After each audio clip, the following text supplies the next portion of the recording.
Yeah. Right. So we're here in Herefordshire with Mark Wood, Andrew and Richard, just ahead of the T1 spray, and we're discussing Mark's plans for next week and the way that he's going to treat the varieties. So, Mark, not all of your crops are going to receive an SDHI, I believe. No, I don't think all of our crops deserve it at the moment. We've had a dry couple of weeks, which has lowered the disease pressure from septoria. So only the most forward, weaker rated septoria varieties will be getting an SDHI at T1. And what other diseases have you got concerns about at this stage of the season? We've got eye spot and this Costello, which I think needs addressing because it's starting to penetrate. And we're also finding some mildew in some later drilled JB Diego, which again I think will need addressing at T1 to make sure it doesn't become an issue later on. So Andrew, what are his choices for the crops that have got mildew? Does he really need to treat it?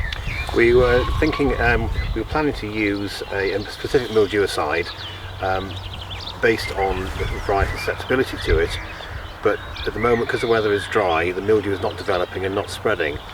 And because the mildew fields aren't going to be treated for another week or so, we're going to hold that decision and see how it develops and whether we get any rain. Remembering that a mildewicide is a separate cost and a separate fungicide, it's got to be justified quite well within the programme to put it in.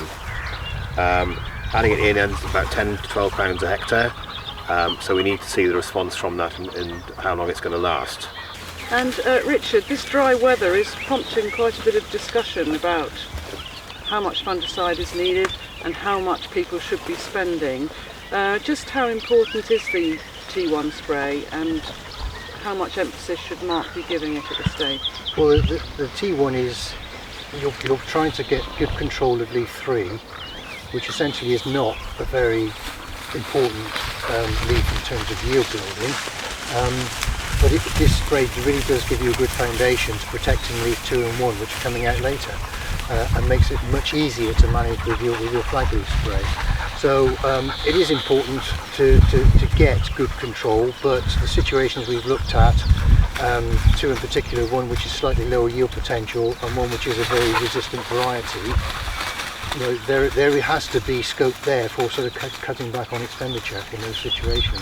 And so Mark, what are your plans for spend on some of these crops? Does it vary quite a bit? Or? It will vary by about £10 a hectare. Some of that depends on whether we put in a mildewicide, and also the more forward crops that need the SDHI, there is a price penalty to pay for that extra eradicant activity. And looking a bit further ahead then, if we look right ahead to the T2 spray, it sounds to me as though that's where your main firepower is going to come in, depending on the weather and what happens. Yeah, I mean, if we do get some rain and the crops continue to grow on, we'll have had that protection at T1. I think the most vital timing is T2, and I am, as it stands, considering using one of the new generation SDHIs at T2.